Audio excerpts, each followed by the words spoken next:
छत्रपती संभाजीनगरकरांना नियमित आणि वाढीव पाणीपुरवठा देण्यासाठी प्रशासनानं चांगलीच कंबर कसली आहे।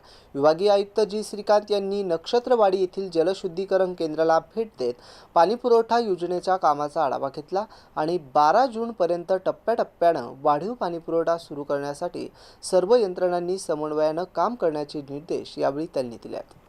छत्रपती संभाजीनगर पाणीपुरवठा योजनेअंतर्गत सुरू असलेल्या विविध कामाची विभागीय आयुक्त जी श्रीकांत यांनी प्रत्यक्ष पाहणी केली आहे। नक्षत्रवाडी येथील 392 दशलक्ष लिटर क्षमतेच्या जलशुद्धीकरण केंद्रात आयोजित बैठकीत प्रकल्पाच्या प्रगतीचा आढावा घेण्यात आला। महाराष्ट्र जीवन प्राधिकरण, महापालिका आणि कंत्राटदार कंपनी यांनी उर्वरित कामे निर्धारित मुदतीत पूर्ण करण्यासाठी समन्वय साधून काम करावे असे निर्देश देण्यात आले। मागील बैठकीतील सूचनानुसार गेल्या 2 दिवसापासून अतिरिक्त 20 MLD पाणीपुरवठा सुरू करण्यात आल्याची माहिती यावेळी देण्यात आली। 22 जूनपासून टप्प्याटप्प्याने वाढीव आणि सुरळीत पाणीपुरवठा करण्याचे नियोजन असल्याचं प्रशासनानं स्पष्ट केलं आहे। महापालिका आयुक्त अमोल इडगे यांनी सध्या शहरातील अनेक भागात 7 ते 8 दिवसाच्या अंतराने पाणीपुरवठा होत असल्याचं सांगितलं। मात्र नवीन योजनेतील कामे पूर्ण होतात हे अंतर कमी करून नागरिकांना अधिक नियमित आणि पुरेसा पाणीपुरवठा उपलब्ध करून दिला जाणार असल्याचं त्यांनी नमूद केलं आहे।